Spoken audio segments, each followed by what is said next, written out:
Ça tourne en boucle comme BFM, t'existes plus comme REM. Tout est en grève comme RER, ça capte partout comme France Inter. Faut pas croire tout ce qu'on dit à la télévision. Merci YouTube pour la liberté d'expression.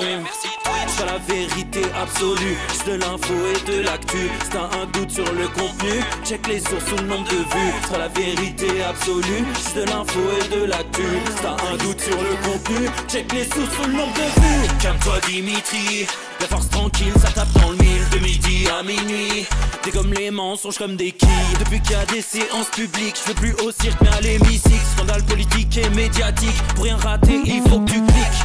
Mec c'est Rémi, le meilleur du pire en ligne de mire. Aucun parti pris, que des avis bien réfléchis. J'ai encore bourré comme un Polac, donc je pensais voir Laurent Ournac. Je crois que je suis toujours à côté de la plaque, mais en politique c'est qui est le crack. Ouais je sais qui est le crack. Juste milieu. Je crois que c'est qui est le crack. Ça lit des kilomètres de presse pour faire un résumé express. Ça charbonne comme un chinois avec la qualité d'un bavarois. On sera en retraite après notre mort, on sera bouffé par l'inflation. Dans le doute je vais voter Voldemort pour les prochaines élections. Passe de la country à la drill sans transition. C'est pas une bonne idée de me confier cette mission. Si t'aimes pas, dégoûte pas les autres. C'est pas moi qui le dis, moi je suis le roi des pauvres. Pour réfléchir j'ai qu'un euro, mais au moins je tomberai pas dans la fraude. Je le prononce Mittel, comme Angela Merkel. Désolé, je fais ce que je peux, je trouve ma répartie chez Lidl. Des enquêtes exceptionnelles, pas de langue de bois et de l'humour. La revue c'est juste mensuel, les vidéos c'est juste tous les jours. Ouais c'est juste tous les jours. Juste milieu. Regarde ça tous les jours. Juste milieu. Désolé pour mon manque de répartie. Je sais même pas ce que je débite. C'est dur la géopolitique. Ou un peu comme ma... République. Ma République, non? C'est dur la République quand même, non? Ouais? Non? Ah non, c'est mou, non? Ouais, les mecs se font chier, on dirait un peu. Ouais, c'est un peu mou. Enfin, ça dépend dans quel pays. Ouais. Bah, j'y connais pas grand chose, moi. Et c'est quoi une démocratie déjà?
Ça tourne en boucle comme BFM, t'existes plus comme REM. Tout est en grève comme RER, ça capte partout comme France Inter.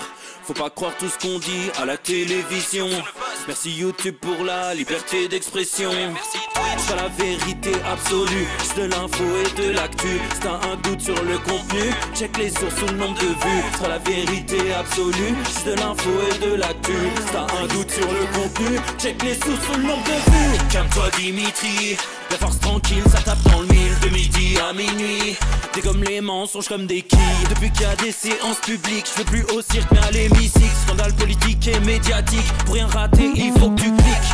Mec c'est Rémi, le meilleur du pire en ligne de mire. Aucun parti pris, que des avis bien réfléchis. J'suis encore bourré comme un Polac, donc j'pensais voir Laurent Ournac. J'crois que j'suis toujours à côté de la plaque, mais en politique j'sais qui est le crack.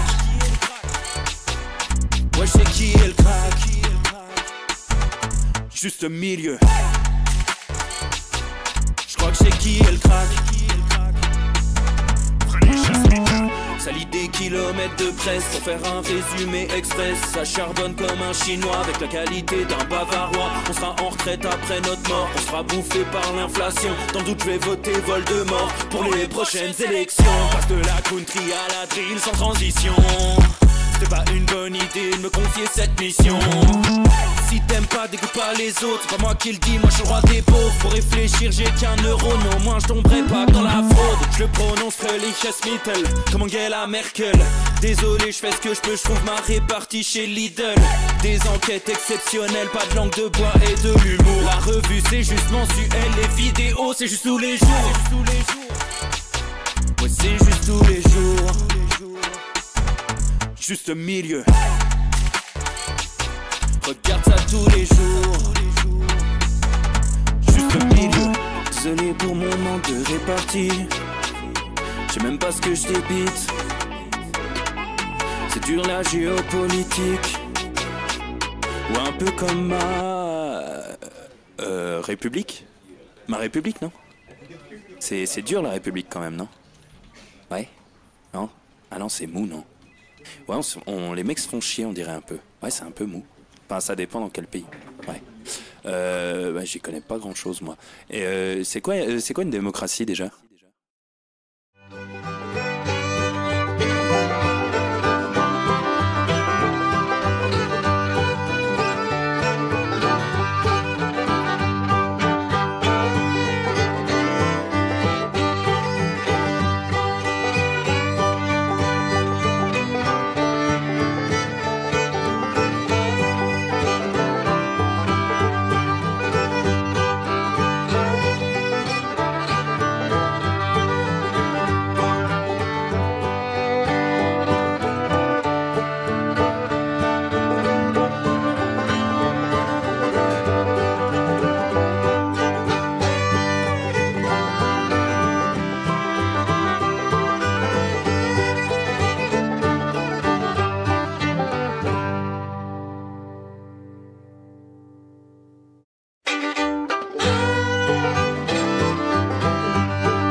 Marche ou ça marche pas. On est bon ou pas? Voilà, t'as vu la maîtrise. J'ai vu qu'il y avait une erreur. Je l'ai vu. Non, d'habitude, je fais plus longtemps. Là, j'ai vu. J'ai vu la courbe. Elle avançait pas, la courbe. Ah, non, mais ne vous moquez pas. Il y a du progrès. Il y a du progrès. Attention, quand même, à tous les réactionnaires, les complotistes. Non, j'ai vu. C'est dommage. L'entrée en matière est pas dingue. Mais à un moment donné, on va pousser le gag à tel point que je vais le faire exprès. Bon, on n'y est pas encore. Mais ça ne saurait tarder.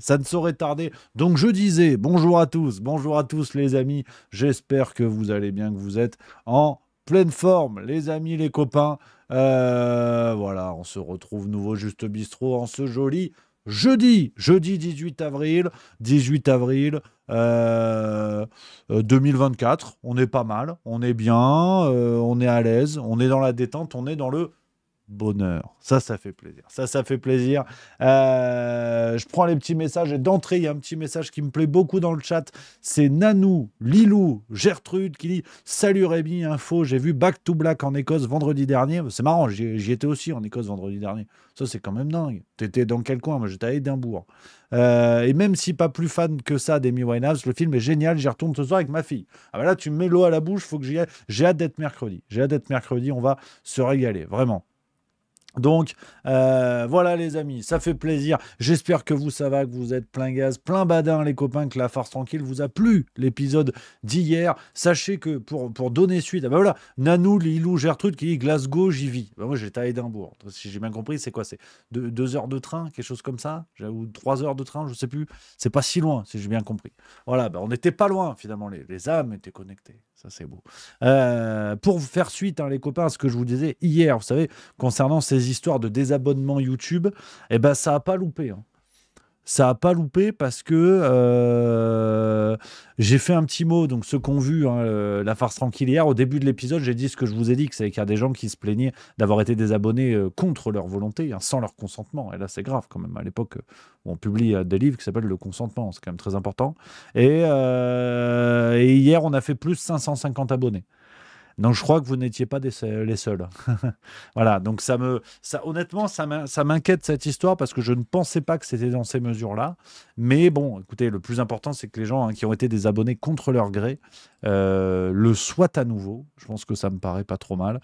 Donc voilà un petit peu les infos à faire à suivre hein, sur ce truc-là, les copains.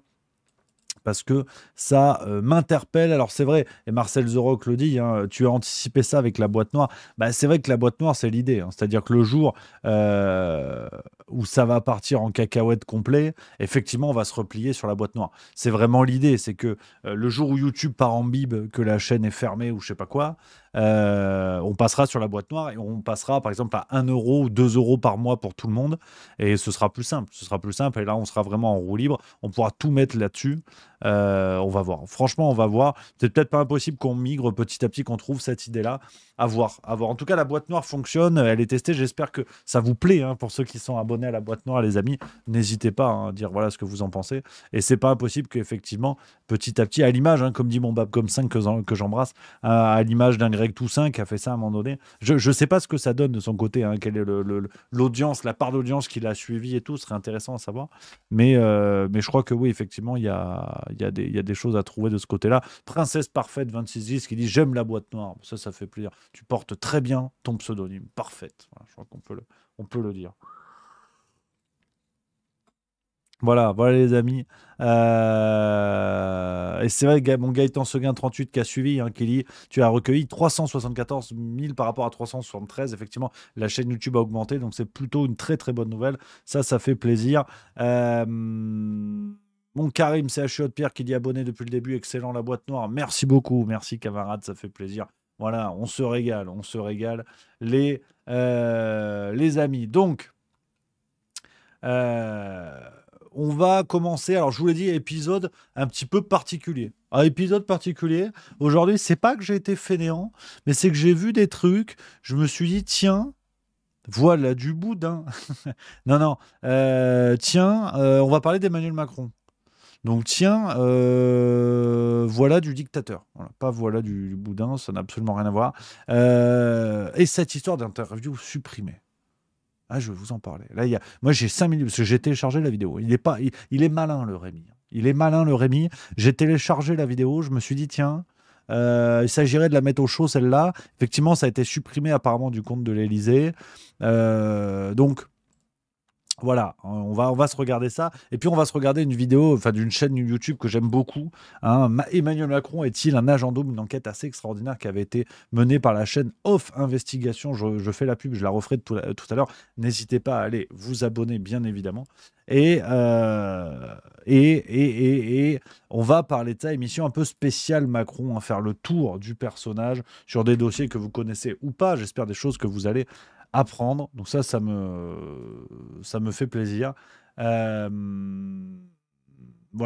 un petit peu, les amis, ce qu'on va se dire aujourd'hui. Alors c'est vrai qu'il y a la girafe 84 qui dit c'est trop tard, elle est partout sur X cette vidéo, tant mieux. Elle a circulé, ça me plaît, mais je veux quand même vous la montrer en intégralité. Vous voyez le JDD qui en a parlé, bougez pas, je vous partage mon écran, paf, tu vois. l'Élysée retire en vitesse une vidéo sur X promouvant la campagne européenne de Valérie ailleurs. Parce que la vidéo en tant que telle est très intéressante pour le fond du propos, on va dire, mais sur la forme, ce qui est extraordinaire, c'est que le président de la République fait la promotion d'une candidate. Hein. L'Élysée fait la promotion d'une candidate aux européennes, ce qui est parfaitement interdit. Hein. L'utilisation des moyens de l'Élysée, ce qui est parfaitement illégal, mais sinon tout va bien. Donc on va commencer avec ça. Voilà, parce que j'ai noté des petits trucs pour demain. Demain, alors on va attaquer à 16h30. Voilà, demain, je vous le dis déjà tout de suite, parce que demain soir, je vais voir Civil War. Voilà, avec ma Mieux, on va se faire un cinoche. C'est Civil War demain. Donc comme ça, lundi, débrief de Civil War sur Twitch. Voilà, je vous le dis tout de suite, on se fera une petite analyse cinoche. Ça va se faire on va se faire plaisir. Et ça, sachez que demain, dans le Juste Bistrot, je vais vous parler d'Édouard Louis. Ah, ça fait longtemps que je n'ai pas parlé de lui. J'ai trouvé un truc dans Libération, ça m'a plu. Voilà. Donc j'ai des petits sujets sympatoches. Donc on y va sur notre émission spéciale Macron. Et en plus, alors petit scoop là, parce que je suis en forme, je suis de bonne humeur. Je vous fais plein de petits scoops les copains.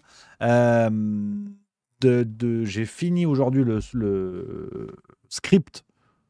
Le script, bien aidé par l'enquêtrice Marie, que je salue, sur Michel Onfray. On va se le farcir. Ah, ça m'a gonflé. Ah ouais, non, ça m'a gonflé. Pourtant, vous le savez, hein, les fidèles savent que je l'ai longtemps défendu. J'ai longtemps défendu la possibilité, si vous voulez, pour un personnage, parfois, de se tromper, d'avoir des propositions, d'avoir des positions dérangeantes, contradictoires. Mais avec Michel Onfray, je crois qu'on a franchi un cap avec cette fameuse séquence chez Sud Radio où une auditrice l'interpelle et où il n'assume pas ses propos. Il menace même d'ailleurs de poursuites judiciaires la dite auditrice que je salue. Et donc je me suis dit, ça y est, ouais, là il est temps de faire du juste milieu. C'est-à-dire, je suis pas là pour dézinguer. Vous savez, de toute façon, vous voyez mon physique, je dézinguais ma grand-mère, comme on dit. Donc je suis pas là pour dézinguer, mais juste pour un travail de juste milieu. C'est-à-dire, où est-ce qu'on en est par rapport au bonhomme? Qui est-il? D'où vient-il? Mais où est donc le Ricard? Donc le script est terminé, ça tourne demain après-midi. Et rendez-vous dimanche 18h. La vidéo sera sur la boîte noire en exclusivité demain pour tout le monde quand j'ai fini le montage. Donc à partir de, je pense, 12h30, quelque chose comme ça. On va bricoler. Voilà les amis, on va bricoler tout ça. On va se faire plaisir. Ça me plaît. Merci, j'en profite. Merci à mon Fredo Diabolo qui vient de Subprime, 17e mois. Merci camarade. Je remercie, bougez pas que je remonte le fil. Je remercie Edouard, 27e mois. Ça c'est magnifique. Merci à toi, extraordinaire. Et merci. Voilà, on est bon pour les subs du jour. Voilà les amis. Goofy95, ça fait plaisir, qui dit rien à voir, mais aujourd'hui ma 5e petite fille est née. Mélodie, c'est magnifique, bienvenue au monde, Mélodie. On dit bravo Mélodie, bravo Goofy95. Dans le chat, tout le monde se mobilise, c'est les bonnes nouvelles, c'est les enfants du milieu, ça fait plaisir. Voilà, les enfants de la grande famille juste milieu. Bravo mon Goofy, félicitations, c'est que du plaisir. Voilà, on se régale. Ça fait chaud au cœur, tu vois. C'est aussi de la vie, juste mieux, tu vois. On est là, on fait l'actualité, mais il y a des gens qui naissent, il y a des gens qui meurent, et nous, on est là, à se fendre la banane, entre l'actualité, garde la banane, mon enfant. Alors, l'imitation de Renaud est plus très très juste, parce que on comprend ce que je dis. Mais c'est vrai que, non, on embrasse Renaud, ça fait, tu vois, sans aucune transition. On parle de Mélodie qui arrive au monde, on parle de Renaud qui, effectivement... Bon, là, on n'est pas loin de se garer sur le bas-côté. Et c'est vrai que... non, je fais le malin, mais quand même sacré bonhomme, sacré poète. Et c'est vrai que, bon, là, c'est là. Faut raccrocher les wagons. Alors, tu sais pas, peut-être c'est une volonté personnelle d'aller au bout du truc, mais ça fait un petit peu de la peine quand même. Pusher, il est sur scène, c'est compliqué. Hein. Là, c'est chaud. Là, c'est chaud. Mais bon, on n'a pas envie de se foutre de sa gueule. Tu te dis, on comprend autant chez Renaud aujourd'hui que chez Aya Nakamura dans toute sa carrière. Donc, je veux dire, bon. Puis Renaud, tu sais, il en a vu passer des bouteilles. Donc, bon, voilà, toujours debout, ça j'adore. Hommage à mon pénis. Allez, on continue. Donc, Emmanuel Macron, ce que je voulais vous dire, les amis, on y va avec cette fameuse vidéo qui tourne. Alors, je l'avais téléchargée, la qualité n'est pas folle. Peut-être je vais vous la retrouver du coup sur Twitter. Est-ce qu'elle y est en version complète? Non, il y a des petits extraits. Bon, bah écoutez, j'ai réussi à la sauver. Je vous l'ai dit, il est malin, le Rems. Donc on y va. On y va avec cette fameuse vidéo problématique. 5 minutes, vous allez voir, c'est du miel. Beaucoup de choses à dire ensuite. On est sur une émission spéciale Macron. On se régale. Ah oui. Ah oui, ça c'est beau. On embrasse. On embrasse. Ouais. Ah, il y a de l'imitation aujourd'hui. Ah non, non, je me sens taquin, je me sens en forme. J'aime la Charente-Maritime aujourd'hui. Faut accélérer un peu la campagne ou pas? Il faut la gagner. C'est ça, il n'y a que ça qui compte. C'est à la fin qu'on dit on va tout faire pour et on s'organise, on a la bonne candidate. Et je suis voilà, confiant. Et on a surtout, pour moi, les bonnes idées et celles qui se sont mises en place en Europe ces dernières années. Je pense qu'on sous-estime beaucoup le fait que l'agenda de l'Europe, d'ailleurs s'est consolidé sous présidence française durant le premier semestre 2022, a été un agenda qu'on a beaucoup porté dans la campagne de 2019. Cette Europe souveraine, de réussir aussi les grands combats qui ont été fondateurs ces dernières années. Si on n'avait pas mené le combat, vous savez, pour justement la relance face au Covid et la résistance, pendant ces 3 jours de sommet dont on se souvient tous, on n'aurait pas eu cette mobilisation européenne. Et donc quand on peut parler aujourd'hui d'une Europe de la défense, d'une Europe de la santé, d'une Europe qui a résisté face au Covid, d'une Europe qui justement a été au rendez-vous de tous ces moments de l'histoire, d'une Europe unie pour soutenir l'Ukraine et sanctionner la Russie. On fait du React, hein, j'entrecoupe un petit peu ce que dit le monsieur, comme ça tout le monde respire. Déjà, on est sur une belle brochette. Là, en période d'été, c'est quand même du merguez poulet entrecôte. Thierry Breton, Valérie Ayer, Emmanuel Macron. Là, on est sur ce qui se fait de mieux. Et une analyse, hein, déjà, parce que bon, je suis quasiment l'équivalent du mentaliste pour la région PACA-Ardennes. Emmanuel Macron a ce tic de visage hein, qui est le même que chez Kylian Mbappé. Alors promis, c'est pas pour lui mettre une bastos encore. Hein, bon. Mais quand Emmanuel Macron parle, il est toujours comme ça, tu sais, le front plissé du mec qui a des propos pleins d'intelligence, tu vois. Tu sais, ce que je dis est tellement complexe, ne serait-ce qu'à énoncer, que moi-même je fronce. Vive la France, tu vois, oui, donc l'Europe de la défense. C'est tellement compliqué que son propre cerveau rame et a besoin d'avoir un peu plus de place, tu vois. Donc, vous noterez que Mbappé, quand il nous fait des discours façon Martin Luther King en protège tibia, il est pareil. Il a le front qui se plisse comme ça. Et les gens, généralement, qui froncent qui froncent le front, qui plissent le front en parlant, c'est souvent des connards. J'ai remarqué ça parce que, tu sais, je me donne l'air intelligent. Ce que je dis est si complexe que j'ai déjà du mal à l'énoncer. Que je prends tout l'effort intellectuel dont il m'est possible d'avoir pour l'énoncer. Alors toi, pauvre R qui me regarde, évidemment que tu ne vas pas en comprendre un traître mot. C'est ça, si tu veux, ce que ça veut dire. Et Mbappé fait pareil. Alors là, hasard ou réalité? Aussi parce qu'on a été là, force centrale, pour oser de nouvelles idées et bâtir des coalitions d'ambition pour l'Europe. Voilà. Donc c'est important de la défendre. Comment expliquer la perception nationale? Ah, il est beau aussi celui-là. Attends, regarde, là, il y en a un beau d'arrêt. C'est important de la défendre. Comment expliquer la perception? Oh, le benet. What a benet, comme on dit. Oh là là, oh la tanche. Ah, on a vu des sardines qui avaient l'air plus dégourdies quand même. Ah, mais je fais pas... Vous savez, c'est le jour d'après qu'on fait les nominations. D'abord, il faut convaincre les peuples européens des projets, parce que je pense aussi qu'il y a beaucoup de peur, d'inquiétude dans le moment que nous vivons, et que ces colères profitent toujours aux réponses les plus simplistes. Mais je pense que ça a été bien montré d'ailleurs dans les débats qui commencent par les candidats, c'est que nous, on est pour une Europe forte, une France forte dans une Europe plus forte et plus juste. Parce que dans ce monde en désordre, on a besoin de l'Europe pour nous protéger. Je l'ai souvent dit, la France ne pouvait pas vacciner son peuple seul. On ne produisait pas les bons vaccins. C'est parce qu'on a eu l'Europe qu'on a su les produire, les acheter.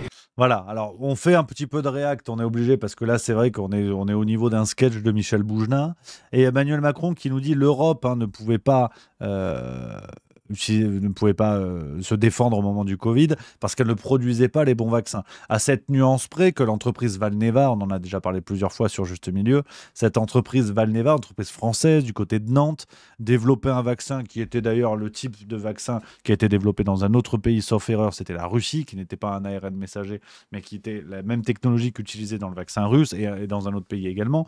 Et ce qui a bloqué Valneva, c'est l'Union européenne précisément. Alors, les esprits chagrins, et là, voilà, je suis obligé de prendre cette distance, les esprits chagrins expliqueront que, en fait, c'était une volonté au niveau de l'Union européenne de bloquer Valneva pour assurer les ventes de Pfizer. Alors là, moi, je peux pas... Là, je peux pas rivaliser. Donc, je vous dis juste que certains pensent assurément des pro-Poutine et qui mangent peut-être même de la viande au barbecue, avec la flamme, le bilan carbone. Voilà, hein, je préfère m'arrêter là parce que les mots vont dépasser ma pensée. Vous avez vu, j'ai froncé pour être sérieux comme ça. Et les données. Est-ce que vous pensez qu'aujourd'hui, pour protéger nos économies, réussir à être au rendez-vous de la croissance du 21e siècle, il faut mieux être unis en Européens ou divisés entre nations avec des politiques différentes face à la Chine, aux États-Unis? La réponse, c'est plus d'Europe. Et il y a aujourd'hui une espèce d'hypocrisie du débat, mais j'espère qu'en rentrant dans les prochaines semaines dans celui-ci, cette hypocrisie sera levée, qui est que ceux qui parfois il y a 5 ans disaient la solution c'est sortir de l'euro, ceux qui ne votent même pas la politique agricole commune, mais ensuite à la maison disent aux agriculteurs je vous défends, ceux qui systématiquement ont essayé d'affaiblir l'Europe, en quelque sorte ont les dividendes silencieux de notre propre politique pro-européenne, parce que heureusement, ils n'avaient pas la majorité sortante, mais expliquent, nous, on va rendre notre pays plus fort. Si leur politique avait été suivie depuis 5 ans, on ne serait pas là pour parler de la même façon de notre Europe. Parce qu'ils auraient soigné l'hydroxychloroquine, pris le vaccin russe, divisé l'Europe suite à l'agression russe, et ils n'auraient pris aucune sanction, l'Ukraine aurait déjà été abandonnée, et ils auraient abandonné aussi l'ambition européenne en matière de recherche et de technologie. Donc, ce sont autant d'exemples qui montrent une forme d'incohérence du débat contemporain. J'espère qu'on lui donnera un peu plus de sens, c'est-à-dire... Merci beaucoup. Monsieur le Président, concernant les sanctions contre l'Iran, pour l'instant, elles ne concernent que Téhéran. Est-ce que vous êtes favorable à ce qu'elles soient élargies aux alliés, je pense notamment au Hezbollah ou encore aux Houthis? Non, je pense que déjà, nous devons les adapter, nous, et les élargir sur l'Iran.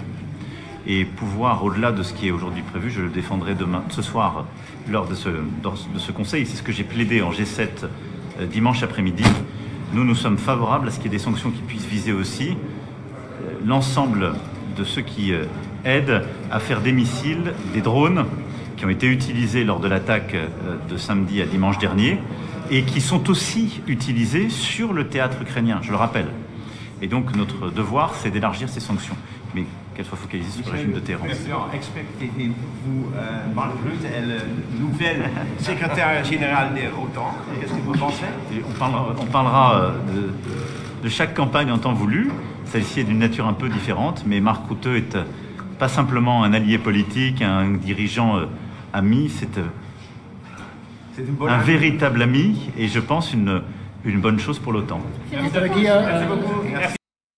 Je le pense, sur le projet. Faut que je travaille mon imitation d'Emmanuel Macron. Il y a un délire, il y a un truc à faire. Je vais le tenter. Non, mais alors, on est à la fin de cette vidéo. Que dire? Que dire, les amis? Je crois qu'effectivement, il n'y a pas besoin, vous êtes assez grand, je crois qu'il n'y a pas besoin de beaucoup d'éléments d'analyse sur ce qu'on vient de voir, sur la séquence que l'on vient de voir. C'est sidérant déjà sur la forme, si vous voulez, de mépris de la réalité démocratique concernant les élections européennes. Donc un président qui prend fait et cause pour une candidate, qui est certes de son parti, mais le président utilise son temps de parole présidentielle pour défendre une candidate, ce qui est purement aberrant. Enfin, dans un pays démocratique où ce qu'il en reste, c'est purement aberrant.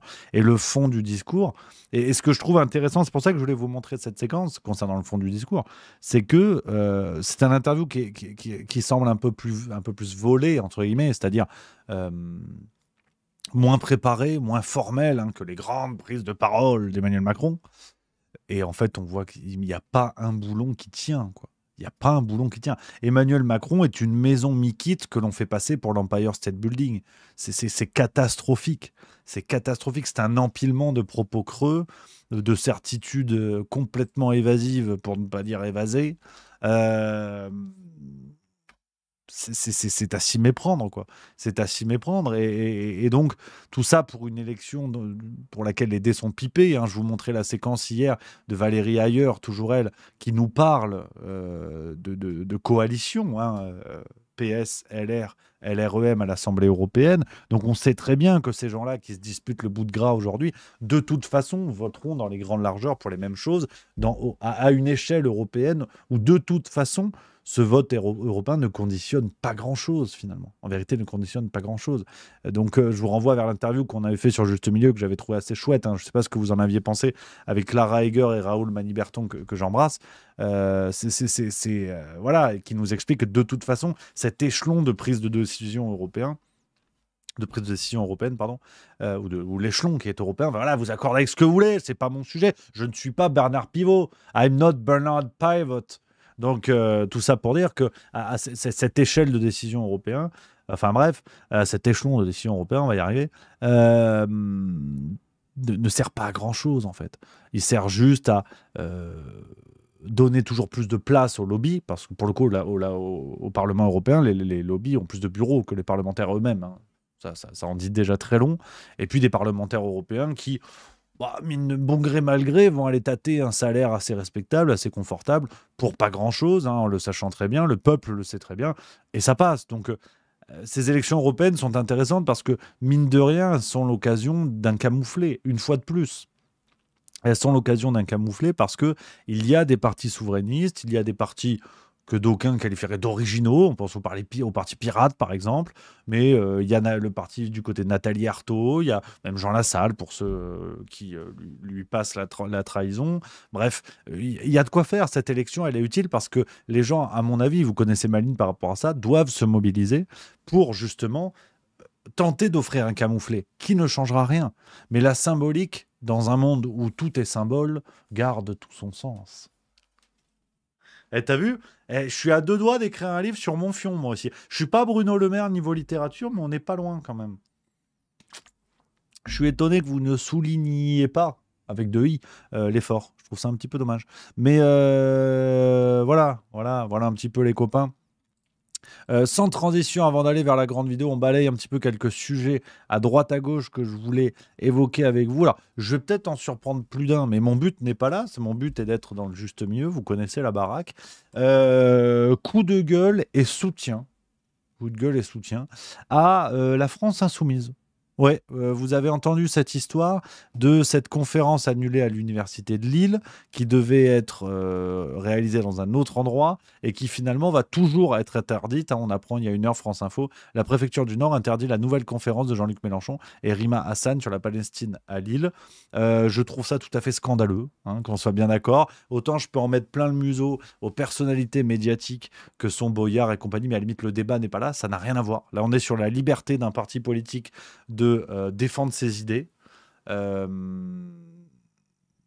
soient qu'on soit d'accord ou pas, mais le droit d'un parti politique aussi de pouvoir s'exprimer.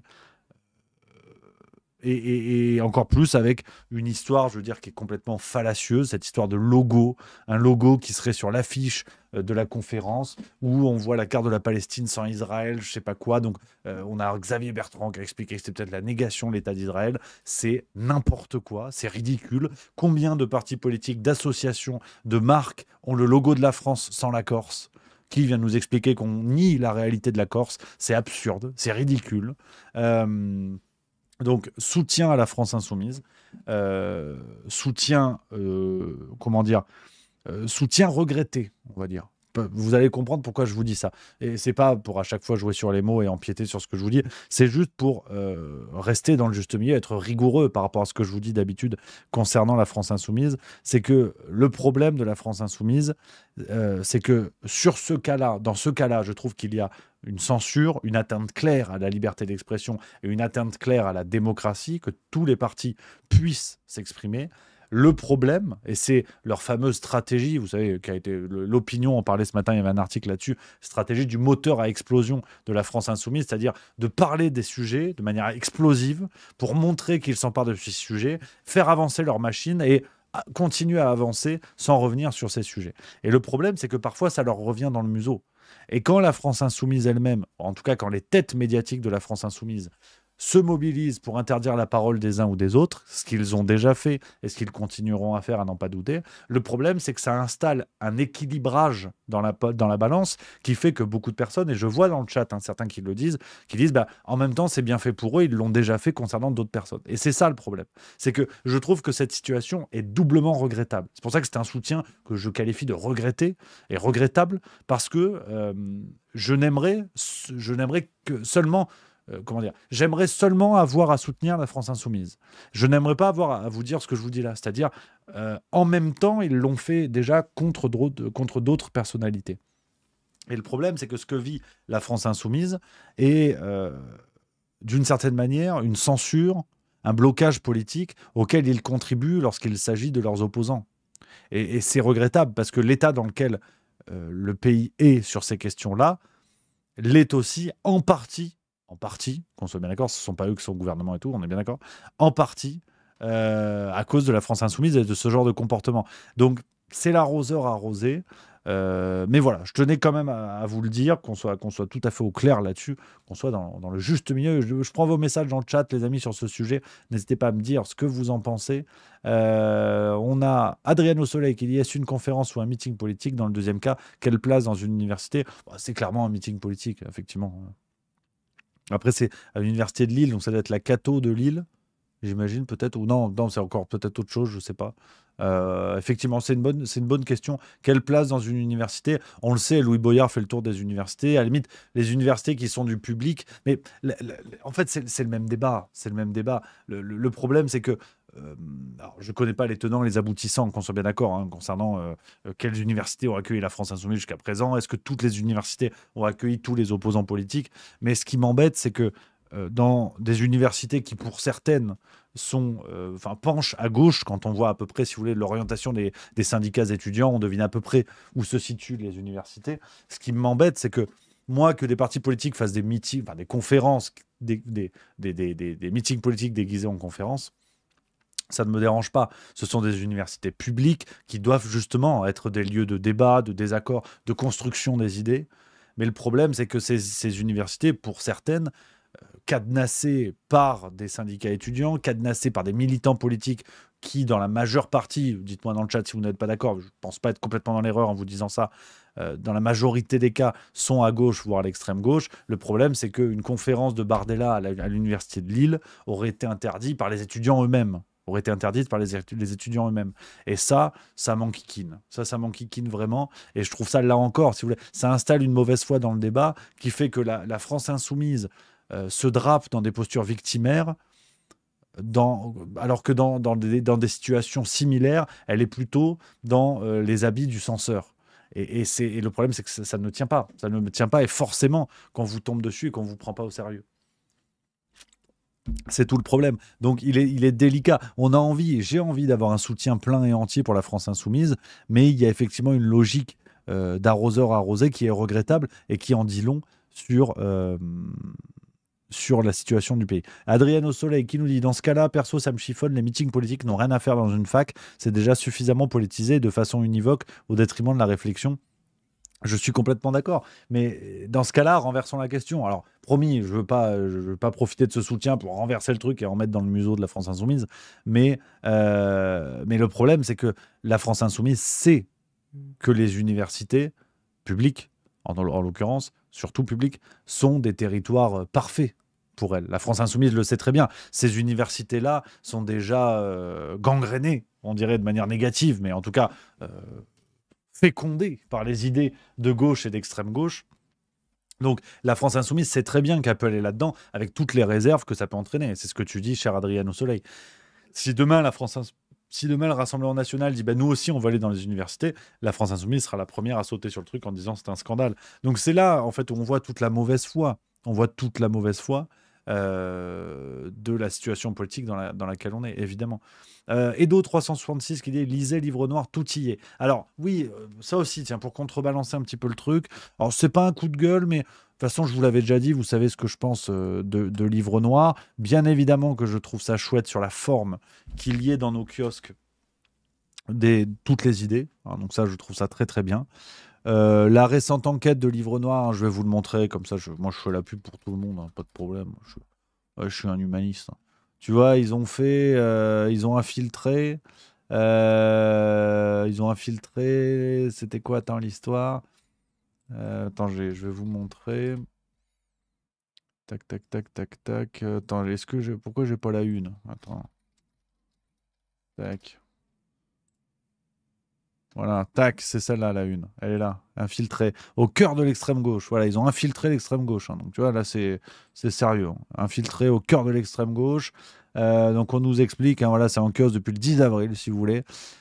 Donc, une journaliste de leur équipe est allée infiltrer l'extrême gauche et tout ça. Bon, bon, c'est très bien. Moi, je suis partant. Il faut de toutes les idées dans les kiosques. Ça, voilà, ça c'est clair, ça c'est dit.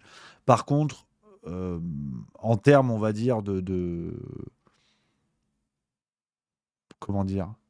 C'est pas de positionnement idéologique parce que ça me va très bien dans le chat. Mais ça me va très bien dans le chat. Qu'est-ce que je raconte? Ça me va très bien dans le kiosque, dans les kiosques. Mais quand on sait que Livre Noir a été refinancé par un proche d'Éric Zemmour et que ce magazine, ce média est en partie un support de com de la campagne, des campagnes et en tout cas de Reconquête, je trouve ça moyennasse. Je trouve ça moyennasse en termes de rapport, si vous voulez, aux médias.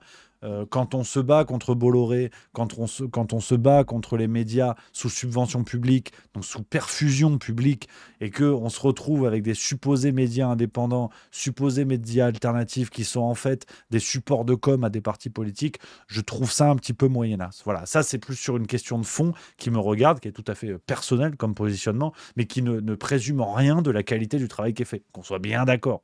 Qu'on soit bien d'accord. Je considère que historiquement, Libération a eu des positions pro-pédophiles.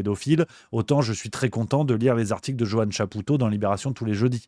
Donc qu'on soit bien d'accord. C'est en fait un petit esprit de nuance, si vous voulez, hein, la pensée de derrière, comme disait Blaise Pascal, la raison des effets, qu'on soit bien d'accord. C'est un petit peu la nuance qu'on a dans le juste milieu, que vous savez, les copains, c'est l'esprit du juste bistrot. Quand je dis que Libération a eu des positions pro-pédophiles, ça ne m'empêche pas d'apprécier des articles de Libération, sans être pro-pédophile moi-même. Hein, c'est un peu la nuance. Quand je dis ça de Livre Noir concernant les raisons de leur financement, il y a des trucs que je trouve chouettes. J'ai lu quelques papiers, ils font des interviews qui sont super. Voilà, il y a des nuances dans tout ça, hein, qu'on soit bien d'accord.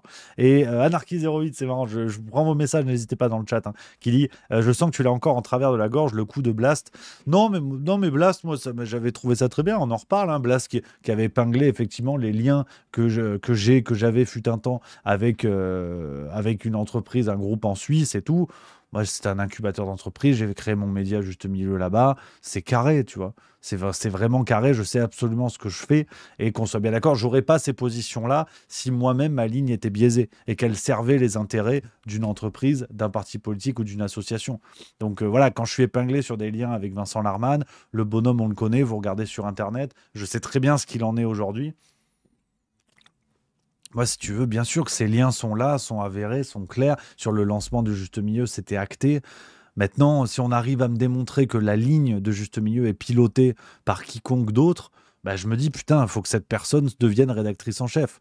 Parce que ça veut dire qu'elle fait bien son boulot, hein, je touche du bois. Quand je vois le succès de Juste Milieu, je me dis, finalement, c'est plutôt bonnard, tu vois. C'est plutôt bonnard. Et puis, le problème avec Blas, c'est la même chose. Le journaliste qui avait épinglé, qui avait fait son enquête, hein, qui s'appelle Moran Kerinek, qu'on salue, qu'on embrasse, pour vous raconter un petit peu les coulisses, m'avait contacté par mail en me posant plein de questions sur mes liens, mes machins, mes bidules. Et je lui avais répondu, écoutez, moi je veux bien vous répondre, mais moi je fais aussi un média, vous savez.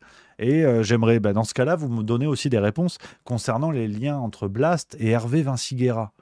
Hervé Vinci-Guerra, qui est un multimillionnaire, peut-être même milliardaire à vérifier, qui avait financé la campagne de Montebourg, qui avait largement financé Blast dans ses premiers temps, pour contribuer à la campagne de Montebourg et essayer de peser un petit peu sur les opposants de Montebourg. Et curieusement, le journaliste de Blas, Moran Kerdec, m'a dit moi, vous savez, j'étais pas là à ce moment-là, je peux rien vous dire. Je dis bon, dans ce cas-là, moi non plus. Donc, c'est pas plus compliqué que ça, si vous voulez. Et le truc de Blas, je le trouve assez désolant parce que là encore, Blas fait des trucs super. On s'en met d'accord. Quand je dis ça, c'est par rapport à ce journaliste, cette méthode-là. Maintenant, aller chercher des poux, tu vois, sur des trucs comme ça, supposés de machin et tout. Blast, c'est 800 000 € de subvention publique en 2022. Bon, moi j'aimerais bien, hein, franchement, j'aimerais beaucoup les toucher, mais c'est un choix déontologique presque. Le jour où juste milieu à 1 € de subvention publique française, enfin qui plus est pour une entreprise créée en Suisse, ce serait doublement scandaleux. Mais là, je m'inquiéterais, c'est le baiser du diable, qu'on soit bien d'accord. Moi, Anarchy08 qui dit mais non, pas ça, Rémi. Le coup, ils ne sont pas financés uniquement par les dons. Ah oui, oui, oui, ça aussi. Oui, pardon, mais tu vois, je suis à l'aise avec ce truc-là, je me suis lancé là-dessus, je ne sais même pas ce que tu me voulais dire. Mais oui, non, mais si tu veux, c'est pas qu'une histoire de dons. Moi, enfin, on dérive sur le débat, mais c'est chouette, c'est intéressant comme débat, je trouve ça cool. Et puis, ça me permet voilà, d'être carré, d'être clair sur tous ces trucs-là. Chaque média se finance comme il veut. Je m'en fous. De toute façon, c'est pas moi qui attribue les bons points. Je suis pas juge. Je suis pas un grand chef de la morale. Donc, chacun bricole comme il veut. Ce que je veux vous dire, c'est que déjà, sur la forme, je trouve ça génial qu'il y ait toutes les obédiences, toutes les idées, tous les machins, tout le boulot. Qu'on soit bien d'accord. Que personne ne me fasse dire ce truc de il a tapé sur Livre Noir, il déteste Livre Noir. C'est pas du tout ce que je dis. Quand j'explique que la source de financement, enfin de refinancement de Livre Noir, qui venant d'un proche d'Éric Zemmour, et que donc ça transforme Livre Noir en un média proche de la ligne d'Éric Zemmour, c'est un constat factuel. Ça ne m'empêche pas de reconnaître la qualité du boulot qui est fait par moment, de dire bah, c'est cool, comme tous les autres médias. Blast, c'est pareil. J'ai eu un article où ils m'ont chié dessus. Il y a plein de trucs de Blast que je trouve super et que je regarde encore et encore et encore. Donc je veux dire, qu'on soit bien d'accord. Il faut vraiment 15 neurones et on peut réussir à faire cette distinction. Alors, je ne sais pas s'il y a des fact-checkers parmi vous, mais normalement, tout le monde devrait y arriver. Et donc voilà, qu'on soit clair, j'ai aucun problème avec ça. À partir du moment où c'est dit honnêtement. Hein. Par exemple, pas comme Conspiracy Watch qui dit que mes trucs indépendants pas financés par l'État, bon ben résultat, patatras. Donc voilà, déjà il y a l'honnêteté, ça de base, mais comme dans tout domaine. Ensuite, il y a le fait que quand une source de financement est biaisée ou orientée, ça me pose un petit peu problème, même si ça ne m'empêche pas de savourer la qualité du boulot qui est fait. Après, le troisième niveau, qui est plus un niveau éthique, presque, c'est peut-être des grands mots, mais c'est c'est la différence entre la réalité financière d'un média et la position publique. C'est-à-dire que, par exemple, quand j'ai fait mon script cet après-midi, je vous donne un petit morceau de ce que je vous expliquerai dimanche, quand vous prenez le Front populaire de Michel Onfray, revue souverainiste, machin, bidule et tout. Bon, déjà co-créé avec Stéphane Simon, producteur de TV qui commence sa carrière avec Ardisson. Enfin, tu sais pas ce qu'il branle là, mais bon, il co-crée le bordel. Peut-être qu'il est devenu souverainiste maintenant, on ne sait pas pourquoi. Ben, Front populaire, c'est 600 000 balles de subvention publique en 2022. Alors, pour des souverainistes, bon, après voilà, c'est une question éthique, comme je l'ai dit. Pour moi, à partir d'1 € de subvention publique, c'est une double escroquerie. Parce que déjà, surtout pour un média souverainiste, vous expliquez aux gens que l'État gère mal, l'État a fait des choix qui retombent ensuite sur le peuple. Et en plus, donc d'une main, vous leur dites on est en train de vous baiser, et de l'autre main, vous prenez une partie de leur pognon. Symboliquement, sur les 600 000 balles du budget français, c'est pas énorme, mais c'est une double escroquerie. Donc c'est pour ça que je suis pas à l'aise, si vous voulez, entre les réalités financières et les discours qui sont posés. C'est pour ça que voilà, Blast, c'est un petit peu pareil. Quand Blast fait des vidéos un peu critiques, un peu machin et tout, derrière, tu trouves du usul, tu trouves des trucs comme ça, et que tu as 800 000 balles de subvention publique, je trouve ça un petit peu moyenasse. Surtout quand après tu vantes le côté on est financé que par les dons, que par les machins. C'est pas vrai. C'est pas vrai du tout. Donc faut arrêter les bêtises. Et subvention publique, ce sont les chiffres du ministère de la Culture. Après, il y a peut-être des fondations, des je sais pas quoi, des machins. On l'a vu avec l'affaire du fonds Marianne, que parfois on trouve des robinets financiers qui sont bien cachés pendant très longtemps. Je ne veux pas jeter la suspicion sur quoi que ce soit, mais la réalité de ce que nous a montré le fonds Marianne était celle-là. Donc, à partir de là, je vous l'ai dit, hein, qu'on soit bien d'accord, je veux surtout pas avoir des retombées à la con, dire ah, juste milieu, il a dit ça. C'est une réalité factuelle, chiffre du ministère de la Culture 2022, vous allez chercher, vous allez trouver. Et ça ne m'empêche pas de saluer le boulot qui est fait. On soit bien d'accord. Abonnez-vous à Blast, abonnez-vous à Front Populaire, abonnez-vous à tout le monde. Pas de problème avec ça.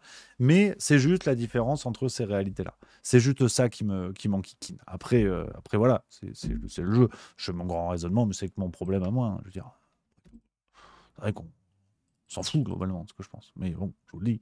Donc voilà un petit peu les copains. Salut à mon Jérôme 010277 qui est là, qui dit salut monsieur Rémi, encore un plaisir de se retrouver entre gens de compagnie. J'espère que tu vas bien mon Jérôme. Voilà, je t'embrasse mon camarade.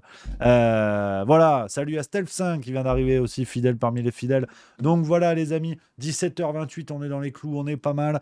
On va continuer avec un peu de React encore, spécial Macron. Spécial Macron, comme je vous l'ai dit. Une vidéo que j'adore, Macron est-il un agent double? Cette vidéo, cette enquête que je trouve extraordinaire de Off Investigation, donc vraiment les amis, abonnez-vous à la chaîne d'Off Investigation. On va faire, on fait du React, et vous savez quand je fais du React, j'aime pas trop avoir cette idée de prendre le contenu des gens et tout. Alors je sais que ça se fait sur Twitch, mais je dis voilà, abonnez-vous, je vous montre des trucs que j'aime bien, dont je suis content, donc voilà, qui m'intéressent beaucoup et qui sont faits par des médias de qualité la plupart du temps. Donc allez vraiment vous abonner à Off Investigation. On regarde un petit peu ce React, je sais pas si vous l'avez déjà vu et tout ça, mais on apprend énormément de choses et je voulais absolument vous montrer ça dans cette émission un petit peu spéciale Macron pour creuser, apprendre de nouvelles choses et surtout se rendre compte que finalement tout ce qu'on vit aujourd'hui n'est pas nécessairement lié au hasard. Petit React, on intervient quand on a envie d'intervenir, puis quand on n'a pas envie, on n'intervient pas, quoi.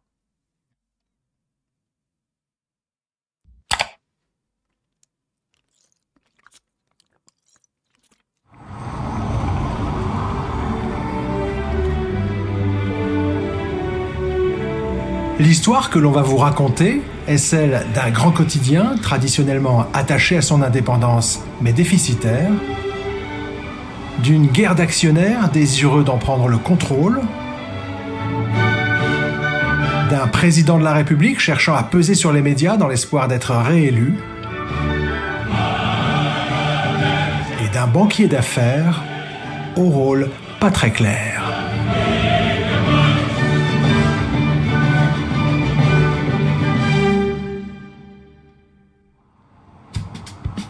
Au début des années 2000, la presse est durement frappée par l'arrivée d'Internet, des journaux gratuits et la chute des revenus publicitaires. Jean-Marie Colombani, alors directeur du Monde, et Alain Minc, président du conseil de surveillance du journal, se lancent dans une politique de rachat massif d'autres titres. Problème, cette stratégie va aggraver l'endettement du groupe Le Monde au risque de mettre en danger sa légendaire indépendance éditoriale. Témoignage d'un ancien cadre du journal. Au bout de 2 ans, parce que cette boulimie d'achat dure 2 ans, Minc se retourne vers la rédaction en disant « mais on n'a plus d'argent. On est totalement endetté, on n'a pas le choix, il faut faire entrer des gens qui tels du Monde. » Et donc d'où l'idée de faire entrer Lagardère. Pour les journalistes du Monde, traditionnellement premiers actionnaires de leur journal, cette arrivée du groupe Lagardère au capital serait un choc culturel. Décryptage de l'économiste Julia Cagé, aujourd'hui présidente de la Société des lecteurs du Monde. Vous avez pendant un certain nombre d'années, voire de décennies, comme actionnaire de référence du titre, ces lecteurs et ces journalistes. Et c'est vrai que de ce point de vue-là, on a vraiment un modèle d'indépendance et qu'on l'a rarement vu finalement dans d'autres titres à ce point. La tradition démocratique du Monde est issue de la Libération, un journal indépendant qui est la propriété des journalistes. Et ce principe, c'est ça l'enjeu politique de ce qui va se passer d'abord en 2006, ensuite en 2010, ça va être la remise en cause progressive de ce principe. La rédaction est d'autant plus inquiète qu'Alain Minc, qui propose de faire entrer de nouveaux actionnaires, est réputé proche du président Nicolas Sarkozy. Donc il est à la fois président du conseil de surveillance du Monde et il est en même temps le conseiller public ou secret de grands patrons et le conseiller de Nicolas Sarkozy. Donc c'est un système qui est très malsain. En 2005, Alain Minc va convaincre Hachette, filiale du groupe Lagardère, et le groupe de presse espagnol Prisa d'entrer au capital du Monde. Moi, j'ai amené, pendant les 14 ans que j'étais au Monde, je leur ai amené de quoi vivre pendant à coup d'entrée d'actionnaires multiples, dont Prisa, et dont le groupe Hachette, chose que j'avais négociée avec Jean-Luc Lagardère à l'époque. Bon, d'ailleurs, c'est ce qui, d'une certaine façon, faisait que la communauté des journalistes avait tendance à penser qu'on arrivait toujours à trouver de l'argent. Nous leur en a trouvé beaucoup, oui. Laurent Mauduit, lui, se demande si avec sa boulimie d'achat, Alain Minc n'a pas jeté le monde dans les bras de nouveaux actionnaires pour affaiblir l'indépendance des journalistes. Je pense qu'il y a une stratégie d'endettement délibéré, creuser la tombe du monde pour qu'il y ait des sauveteurs qui soient appelés. Bon, voilà. C'était ça, à mon avis, l'histoire, et on ne l'a pas forcément vu. Stratégie délibérée ou pas, la générosité des nouveaux actionnaires a ses limites. En 2008, ils annoncent un plan social de 130 suppressions d'emplois. C'est un événement. Le Monde est absent des kiosques car ses salariés sont en grève. Un cas rarissime en 64 ans d'existence. Et ce matin, dans les locaux du quotidien, il y avait une certaine tristesse. Moi, ça fait 33 ans que je suis dans ce journal.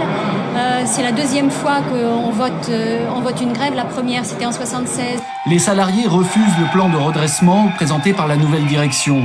L'an dernier, le groupe a encore enregistré plus de 15 millions d'euros de pertes. Au sein du Monde, 130 emplois, dont 90 de journalistes, vont être supprimés. La direction compte sur les départs volontaires, mais prévoit aussi des licenciements.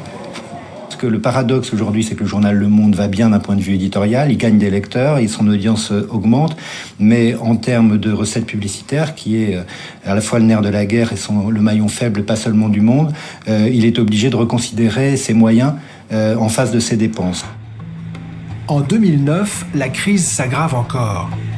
La Société des rédacteurs du Monde, la SRM, nomme alors à sa tête Gilles Van Cott. Le groupe Le Monde était au bord du dépôt de bilan, c'est très clair, et donc la seule solution à ce moment-là était de faire une recapitalisation. Mais une recapitalisation, on s'en est rendu compte très vite, de fin 2009, début 2010, ça voulait dire rachat. Il y aurait personne qui apporterait des capitaux juste pour nos beaux yeux, sans chercher à prendre le contrôle du groupe Le Monde. Craignant de perdre son indépendance, fin 2009, la rédaction du Monde va chercher un expert pour la conseiller. Alors, cet épisode concernant le rachat du Monde, donc ce qui est expliqué là dans le contexte, vous allez voir, c'est sidérant. Mais vraiment, ça peut être une série Netflix. Déjà qu'on aura bientôt la série Gaumont avec Brigitte Macron. Vous allez voir, c'est un truc de zinzin. Merci pour le sub. J'ai vu à Nionium 7, fidèle, 10e mois. Et Stealth 5, que j'embrasse, Pram 14e mois. Merci beaucoup les copains. Témoignage de Adrien de Tricorneau, alors vice-président de la SRM. C'est à ce moment-là qu'on cherche des conseils et qu'on dit à la rédaction, si vous avez des gens que vous connaissez qui pourraient travailler pour pas trop cher ou gratuitement pour nous, est-ce que vous pouvez en parler ? Une journaliste du service économie va alors penser à un inspecteur des finances devenu banquier d'affaires qu'elle a interviewé 2 ans plus tôt. Moi, j'en connais un jeune qui travaille à la banque Rothschild, qui visiblement sont un peu frustré de son boulot actuel. Et je pense que ça pourrait l'intéresser de venir travailler pour nous. Voilà, ce serait un peu du gagnant-gagnant. Lui, il serait content, ça lui ferait du bien intellectuellement. Et puis pour nous, je le connais, et franchement, il est super brillant. Je pense qu'il pourrait être d'un grand appui pour nous. Quelques jours plus tard, Emmanuel Macron rencontre les représentants de la SRM au siège du journal. Mais je pense qu'en même temps, il avait des très bonnes connaissances en économie qui nous ont aussi convaincus qu'il pourrait nous aider si jamais il y avait, je sais pas, des choses trappes, des trucs à voir, il pourrait nous aider à bien comprendre les positions des éventuels futurs actionnaires pour pas qu'on se fasse abuser d'une façon ou d'une autre. Donc il allait vraiment prendre la défense de nos intérêts. Décryptage de Marc Endeveld, un journaliste qui enquête sur la Macronie depuis... Lui, je l'adore, les amis. Marc Endeveld, je vous le cite souvent, ses bouquins. Il y a l'ambigu Monsieur Macron, là je viens de finir L'Emprise il n'y a pas longtemps. Vraiment, si vous avez l'occasion de lire les bouquins de ce mec, c'est extraordinaire. Vraiment extraordinaire. Brillant. Pour moi, c'est le meilleur journaliste sur la sphère Macron. Je pense que c'est le meilleur actuellement. 2015. Pourquoi il s'intéresse à ses activités culturelles à l'époque ou à ses activités de presse, c'est que c'est des activités qui lui donnent du carnet d'adresses principalement. Ça lui donne accès à des patrons de presse, ça lui donne accès à des actionnaires qui investissent dans les médias, et donc en entrant par la porte de la presse, finalement, il entre très rapidement dans le capitalisme à la française. Ça a été, de mon point de vue, sa principale motivation pour s'intéresser à ces affaires de presse. Évidemment, pour séduire la SRM, Emmanuel Macron met en avant un autre argument. Il avait convaincu tout le monde. que pour lui l'indépendance d'un journal était absolument fondamentale. Donc on décide de le choisir comme banquier d'affaires. En mars 2015, dans la presse américaine, Emmanuel Macron avait tombé le masque sur les méthodes qu'emploient parfois les banquiers d'affaires pour faire fortune. Vous êtes un genre de prostituée. Le boulot, c'est de séduire. Jusqu'au printemps 2010, entre la Société des rédacteurs et Emmanuel Macron, c'est une véritable lune de miel. Et dans les premiers mois, ça se passe vraiment de façon remarquable. On se dit, c'est une chance folle qu'on ait quelqu'un de ce niveau-là pour nous accompagner dans ce projet.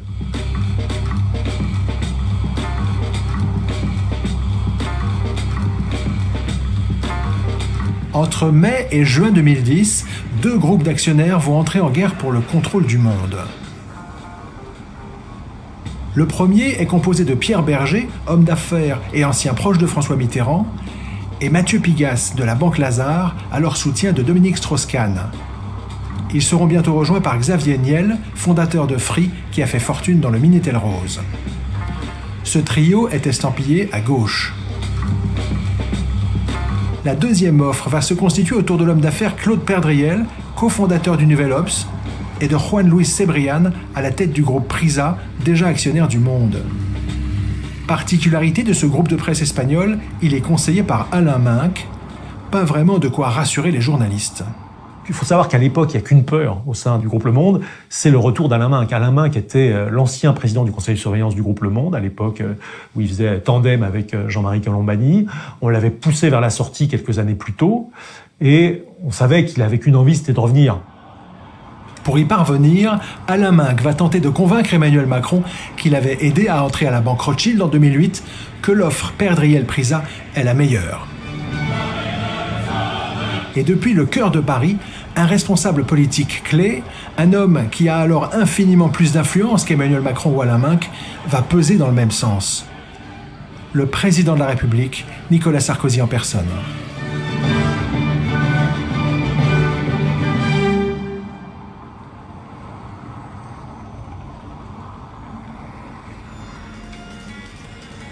Le 22 mai 2010, Nicolas Sarkozy téléphone au directeur du Monde et lui met un coup de pression. Éric Fotorino révélera dans un livre les propos que lui a tenus le président de la République. Souvenez-vous de ce qu'il en a coûté à votre prédécesseur d'être en ma faveur, mais d'appeler à voter Ségolène Royal.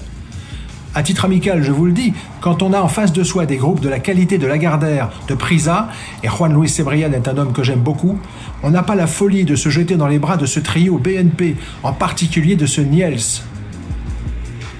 Si Xavier Niel inquiète Nicolas Sarkozy, c'est notamment parce qu'il vient d'investir dans 2 sites d'information indépendants, Bakchiche et Mediapart. Pour Julia Cagé, en encourageant des proches à prendre le contrôle du Monde, Nicolas Sarkozy cherchait tout simplement à empêcher que l'indépendance du célèbre quotidien ne menace sa réélection. Sarko, en 2010, c'est un président de la République sortant qui veut se représenter en 2012. Il se dit que c'est plutôt l'offre Prisa Orange Perdriel qui va assurer cette neutralité ou une certaine forme de soutien par rapport à l'offre d'en face, qui est l'offre de Berger Niel Pigasse, qui est marquée au moins sur le papier plus à gauche. Au début de l'été 2010, alors que le Monde est proche du dépôt de bilan, 2 dates clés se profilent.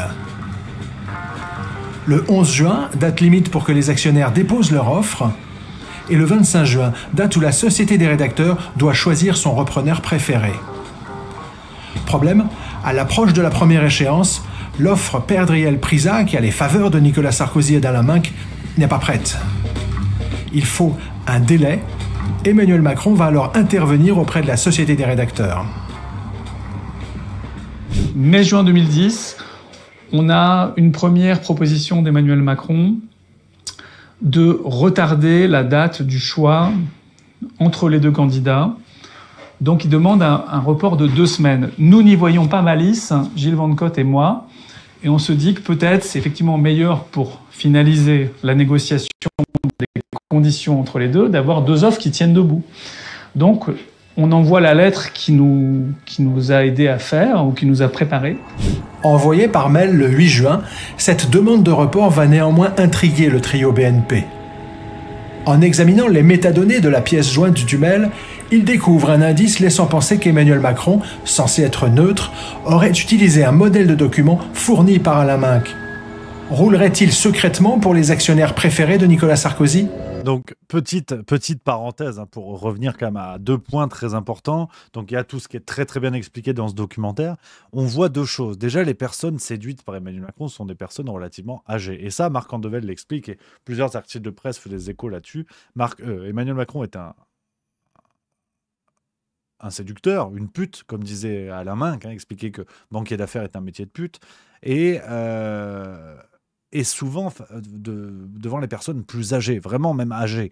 Et on a, moi, cet aspect-là, cet aspect de séduction, notamment sur les personnes âgées. Et en plus, quand on dit le fameux, vous savez, le Mozart de la finance, c'est un génie, il est brillant, il est machin et tout, rendez-vous compte quand même de l'aspect pied nickelé du bonhomme. Alors aujourd'hui, on est tenté de dire, une fois qu'on l'a à l'œuvre hein, depuis 2017, on dit, bah putain, 1000 milliards de dettes et compagnie, tout ce que vous savez, je le répète pas. Mais le mec est tellement bon qu'il joue double jeu, réussit à prendre un template, hein, un modèle de document qui est celui du camp adverse. C'est quand même un génie, tu vois. Donc voilà le niveau du gars qu'on nous a vendu, tu vois.